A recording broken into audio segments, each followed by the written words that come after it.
Mr. Hartgrave here, live on Twitch. Thanks for joining me today. We are going to be talking about my war roster. Okay, this is part 2 to why. How to always win at war. And I'm going to explain to you the strategy behind why I've done some of the things that I have done with my war roster. Kind of, if you've already made your attack plan, this is part 2. This is how to use your attack plan, okay? That video is going to be linked down below. If you haven't made an attack plan already, please do so now. And then come on back and watch this. So check that video out. It's one of the first videos I've made, so please bear with me. You don't get to see my lovely face or cool t-shirts or ties or whatever the hell I'm wearing. It's just me doing a voiceover and a boring Excel sheet. But the information there is very good. And let's start from the top down. So what I have done and what I do and what works for me is punching down. And let me tell you why I always punch down. I have set my roster up and the place I am at in my alliance. You're going to be punching down if you're in the middle or bottom of the alliance for total combat power. If you're at the top, you might have to punch up more. And let me tell you why that works. At the top of my roster, okay, I have almost a 700 power Black Order. This is very good. Some of you players out there might be like, oh my God, that's crazy. This is not crazy for us. This is a okay Black Order in my alliance. An okay Black Order, okay? We have guys in here with 700s and higher. So I don't need to be a superhero with this. Most of my thinking in war, I am not trying to be a hero. I am not trying to be MVP. I have never been MVP. Well, maybe like twice. It's not going to happen. If you've noticed in your alliance, you got maybe 3 people, 4 people that are always MVP, that's fine. That's their job. Let them do your job. Your job is to provide wins, not losses, wins. Your losses can lead to the loss of your alliance. More than 10 losses in a war is totally unacceptable. Absolutely, it's not going to work. Even if you're, hey, we're off. We're taking, don't turn in multiple fails. It's not an excuse, okay? One fail is too many. You should be going for 100% efficiency, 100% wins. There's no reason not to. War is very boring. It's the same thing over and over and over and over again. If you are losing a match that you know, and you should only be taking matches you know you can win or that you have planned for in your war plan. Once again, video down below. Check it out, make a war plan. Everyone needs one. You want to go out there and wing it? You want to be a cowboy? You want to be a hero? You go right ahead. But you're not going to do well. It's going to backfire on you. You're going to have a bad war. You're going to, I got RNG. I got bad RNG. Oh, I got unlucky. No. There's no need for that. Punch down. Plan and punch down. So this attack, my top team, maybe I will punch up. Maybe. With the Black Order, maybe I will get crazy and punch up. The last time I lost in war, it was with my Black Order versus a Dr. Doom team. Dr. Doom, at this point in the game, had just came out. So yes, I lost that fight. I was probably trying to punch up. There was really no other option. That makes sense. Okay, that loss makes sense to me. I had no idea what was going to happen. It went very poorly. Most of the time when I'm taking my Black Order, I am punching down by design. I know I have built this team because what I'm going to take this up against is Marauders. That's my plan. I always take Black Order versus Marauders and I always win. I'm not punching. I can't punch up on most Marauders don't hit this. There's a few that do and I will fight them. No problem. It's very rare that you see a Marauders 700, 800K. But you know what? Even then, what I will do, because I'm in the middle, I'm like number 12. Out of 24, I'm number 12. What I will do is I'll go, hey, I'll just type down there below, you know, in your alliance chat. I got a 700K Marauders in here. Does anyone have a bigger Black Order? Sure enough, Hero jumps in, takes it out. If you're not in that kind of alliance, if you're at the top of the alliance, then you got to do that stuff. And that's a different strategy.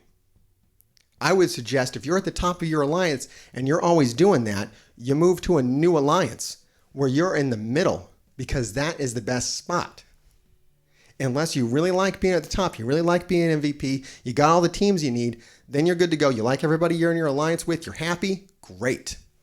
Okay, let's scroll on down and check out some of these other teams here. Gotta do this, gonna go through them and just explain my strategy on each of these. So here we have Symbiotes. Also, once again, almost 700K, right? Amazing. Once again, not the most amazing Symbiotes in my alliance. We're getting close. These are pretty good. More people have bigger Black Order than me than they do Symbiotes. Symbiotes. I have been using these on Doc Ock teams. Doc Ock Sinister 6. And why? And I'm always punching down, right? Or at least I have been. It's starting to not work, so I might have to rethink it soon. And that's not, your war plan is always evolving. You've watched that video once and it worked for you, watch it again, do a new war plan, do a new attack plan, and come back. It's iterations, iterations, iterations. You can't just do it once and then never do it again. It's like a monthly thing. You got to assess what's going on, shuffle up your roster, always make sure all your attack power is at the top for war. You only get 9 attacks. There's no more attacks if you're in the right alliance. Okay, we're in a spot where we clear wars in 12 hours. If your alliance doesn't clear war in 12 hours, you might be in the wrong alliance. At least if you're in a competitive time zone. Talking war time zone 1, very competitive. Most people are in that. Eastern Standard Time, wars start around 8 o'clock. Your war is going to end around 8 o'clock. Everybody needs wins. If your alliance fails, if the enemy alliance fails a lot, wars can get drawn out. And right until the very last second. That's definitely happening out there. I don't doubt it one bit. I've seen it. I don't understand that life. I like my wars over before I have breakfast. Here is my Symbiotes. I'm using this on Doc Ock. Why did I take my Symbiotes and put them on something as weak as Doc Ock Sinister 6? I did it months ago. Because they always punch down and they always win. No matter how big that Doc Ock is, my Symbiotes were bigger. I just target him, take him out, and the rest of the team fell down. Now, it's starting to not work now because more people are taking Vulture to T15, because more people are hitting City in Dark Dimension 4. It's kind of all connected when you think about this stuff. You got to think about what are people taking into the next Dark Dimension mode. You might be watching this one, be going to Dark Dimension 6. It's always going to be the same strategy, though. I need to have something bigger in my roster for the thing that is getting bigger in war. It's very basic, and you want it. So I don't want to use this on something that I got to punch up on it. Like I don't want to take this against Marauders. People will throw this at Marauders. And maybe their Symbiotes are only 500K, and they heard somewhere it was going to work. It's not going to work. At least you're going to have more of a chance of failure. The more you punch down, the less of a chance of failure you have. The more you punch up, the higher the rate of failure. And you got to keep fails low. Fails will give you losses for your alliance. All right, let's go on down and explain this crazy business, because I know everybody wants to know about this one. This one and my Ultron team don't make any sense to people, but I'm going to try to explain it. So this right here, I have clearly pulled some war meta defense for offense because I always want to punch down. I don't want to hunt for the team that takes out these Black Bolt Coulson teams. Okay, they're really hard to beat. Some people are having to throw Black Orders at them. My Black Order in my plan goes for Marauders, not for Black Bolt Coulson. The number one thing that'll mess you up in war is if you stray from your attack plan. Because then you gotta rework the entire attack plan on the spot. I take my Black Order and I hit a Black Bolt Coulson team with it instead of a Marauders. Now I gotta use something else against Marauders. And my whole plan is off. And it might never come back. One fail leads to 2 fails, leads to 3 fails. Combat cancels will really mess you up. Don't think they won't. It is better to attack, mostly kill, and then clean up the attack than do a combat cancel. The only time you want a combat cancel is if the attack is just useless. You've killed no one. You've done nothing. You shouldn't really have stuff like that. If you have a good attack plan, you shouldn't be sending in teams that are just totally super ineffective and doing nothing. That's a really rare case, let's say. Okay, so this, I know, kills Black Bolt Coulson teams on a punch down, and it's big enough. You see, I've put characters, my characters were big enough that they can always punch down. If I had if I had like small X-Men, I wouldn't have done this because it would have only been like, 500K or something like that. And that's just not going to punch down. Yes, this team is good on Black Bolt Coulson. And yes, it can punch up. But it is better if it punches down. And that's what this does. Try it. And don't think that your Marauders on defense is going to hold much longer. That team's over. It's about as over as my next team that I broke up, which is your Asgardians. Asgardians is done too. It's over. Forget it. War is not player versus player. War is player versus computer. The computer will never be as good as a player. And when you get into the mindset of, I'm going to trip this guy up, you're not going to do anything. The computer's going to play your team like an idiot, and it's going to lose. Most of the time, it's going to lose to someone like me who's punching down on it, who doesn't care. You're going to get matched with an alliance higher than you. You're probably doing it right now, and they're probably beating you. Moving on. Hail Hydra. Okay? We got Zemo, we got Red Skull, we got Hydra Grenadier. I got to look that up. I see mobile gamers saying that all the time. Like, I guess Bombardier, Grenadier. I don't know. Grenader. That doesn't sound right. Anyways, Hela, Loki. This team can take just about anything. It can punch up on a Marauder team. It's a fantastic team. I was using this team before anybody was using this team because I'm crazy. Okay, I don't care. I will pull my defense, put it on offense, and get wins, and get high value wins too. I could probably get MVP if I always punched up, if I really went out there and tried for it. But you know what? I probably also hand in 3 fails every couple of wars because I was punching up so much. I just punch down. I do my job. I don't fail. I haven't failed in, I'd say since I took that Dr. Doom team. And before that, it was a couple months. It was probably something else in my attack plan that just didn't work out for the night. I fixed it the next night, never failed again. That's how you do it.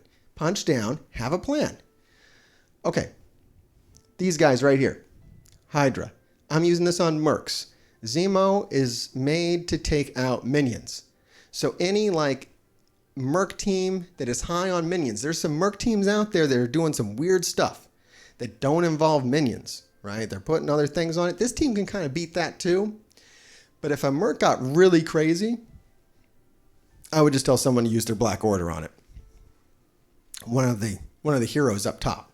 Some of our guys in our alliance have their roster set up so they actually have their Black Order free to do whatever they want. That's kind of like the ultimate goal, is to have enough teams that counter enough things that your Black Order can do whatever it wants. So, because the Black Order is like the best team in the game right now. Astonishing X-Men coming up fast.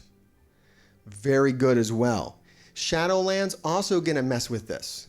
Also going to change my attack plan. As Shadowlands comes up and is able to kill like any Marauder team, I'd say Shadowlands is going to take out most Marauder teams around 400 or 500K. Once they are farmable, most people are going to be using that, and that's why Marauders are going to die on defense, much like Asgards have. So don't worry about pulling Hela and Loki. If you're not doing that, you're going to be doing that very, very soon. They're great on offense, great on this team. So I use this on Mercs. I'm always punching down. I'm always winning.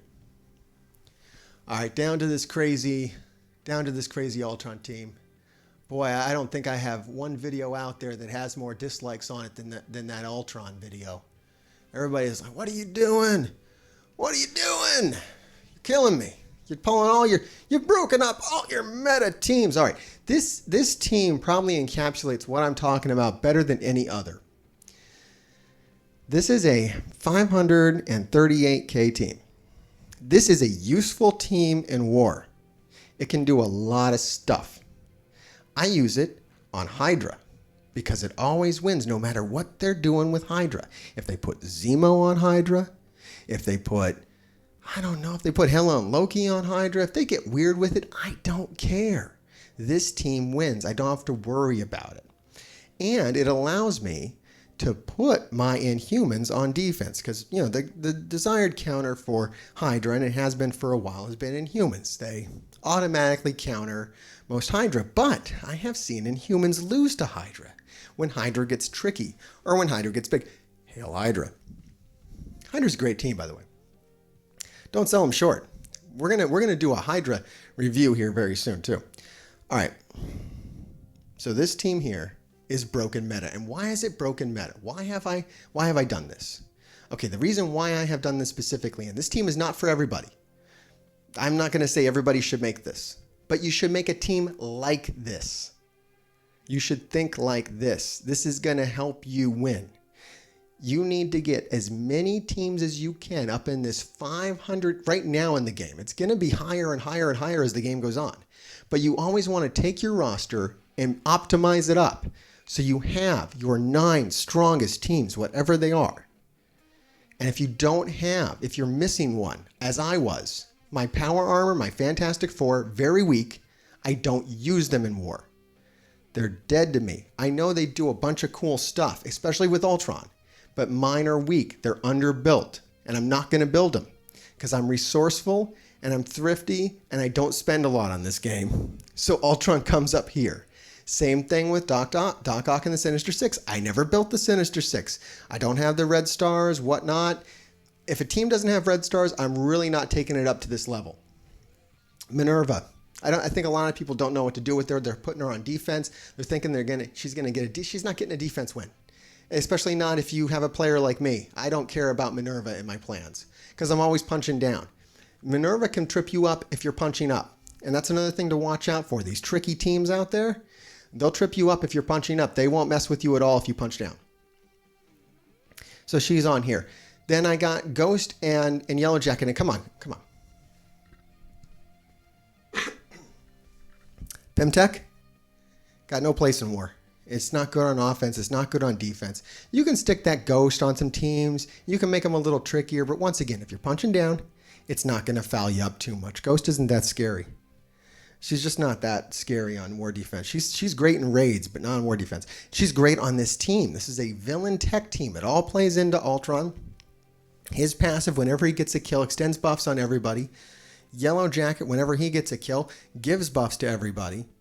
The more stuff it kills, the bigger it gets. This is great on Asgardians. This is great on Hydra. This is great on anything where you can get lots of little kills off of minions. You can use this on a Coulson team. Use this on a whole bunch of stuff. I love it on Hydra. Just really counters it no matter what kind of weird stuff they're doing on it. And gives me a team that can take out any Hydra that I'll ever see. And I'll always be punching down. And I'm sure it can punch up. But the thing is, I've made it so that'll never happen. If it was my Inhumans are 400k, right? I'm going to run into a Hydra my Inhumans can't take. And I got to ask somebody else. I ain't got to ask anybody else with this. And that's what you're going for. You're going for, I can take the team I've assigned this for in my attack plan can take any version of that team that I'm going to come into in war. And war should be predictable enough. If you're in a good alliance, your win record, your loss record are going to be to the point where you always fight the same teams. If you're lower down, it's going to be different. Matchmaking gets more erratic the further down you go.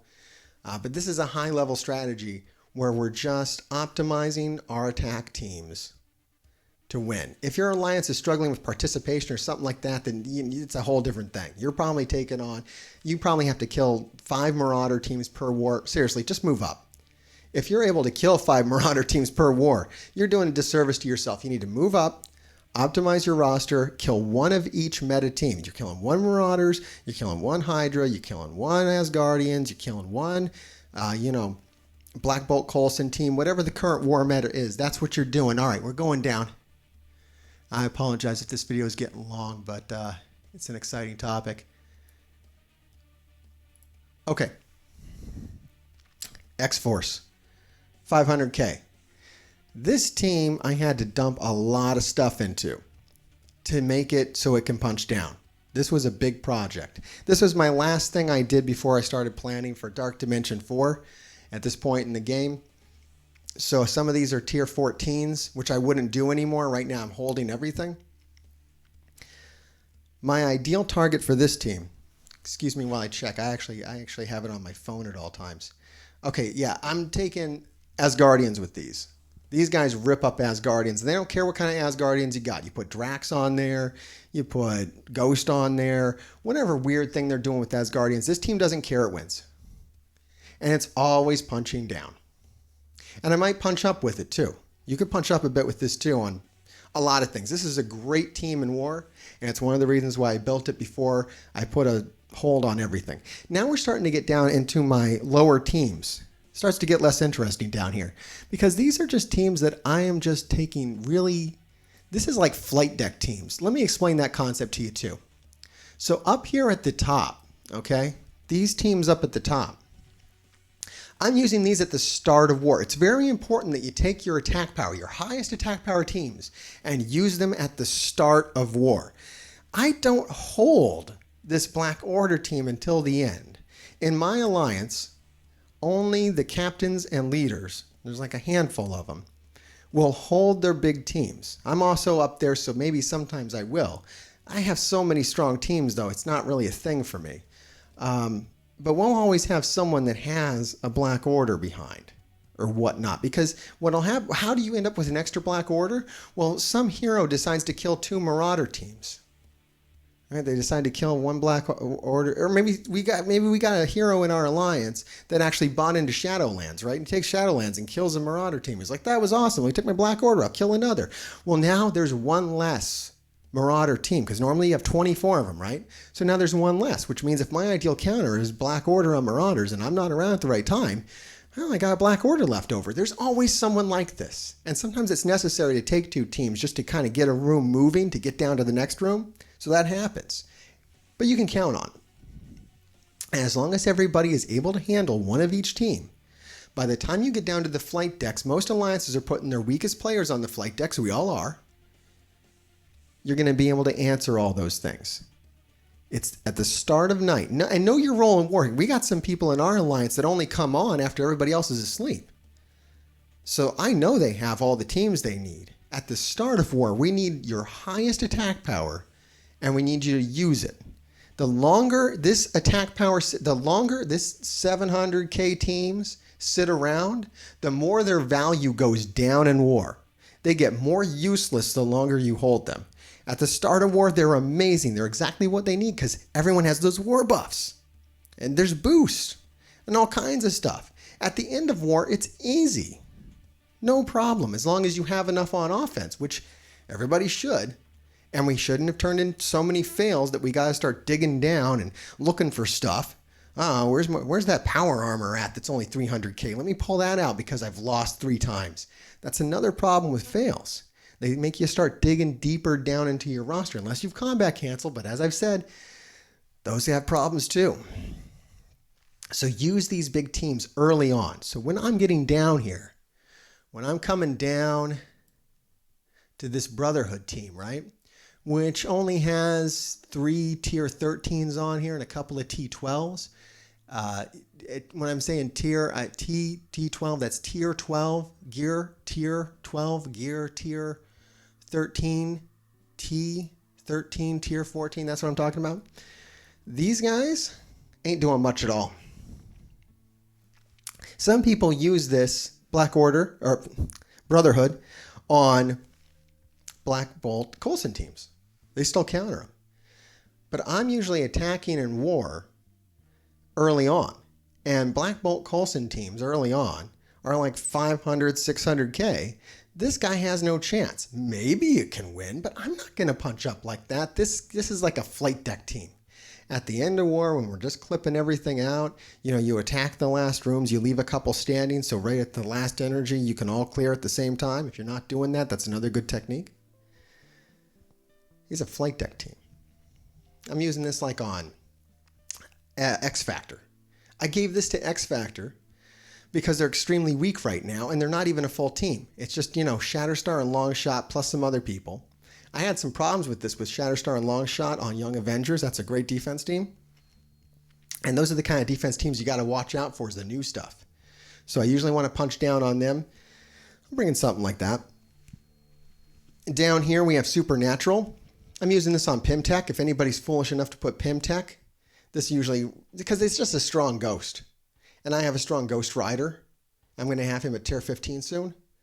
So this is a great counter for me on Pimtech, because every time Pimtech dodges, Elsa shoots him in the face. Anytime Pimtech kills somebody, Ghost Rider shoots him in the face, it's awesome. Right? Works out great. Always punching down. Now, if there's a big Pimtech team, I got to call somebody else. I don't fight. I don't punch up. I'm not punching up with that. I'll wait for the flight deck. If there's a big Pimtech team, hey, somebody else come take this thing. Somebody else who has a better... I just don't have the red stars on this that I need to build this to the point where I can punch up. So you got to call... You got 23 other people in any alliance that should be helping you. If they're not, if you can't call for help, if you're number one and you're struggling, then maybe you need to move down in your alliance to a lower alliance where you can be number one there and handle everything. Because at some point, at some place, you can find a happy alliance to be in where your roster's working out. There's always an answer. All right, here we go. Let's look at... All right, this is basically my last attack team. This is on defense down here, and then we get down to this power armor business and things that I just don't use. The last thing I'm using in war right now, usually what's ever at the bottom of my roster is like the newest kind of coolest thing, which is Astonishing X-Men. This is a great team. I've used this on Marauders on the flight deck at the very end, but it punches up 100K easy. Great team. You use a lot of places. I'm punching down with it. My ideal target is not Marauders with this, even though I know it can do it. It's a little dicey. It's lost once. I got a video of me losing with it as well. So this is not ideal.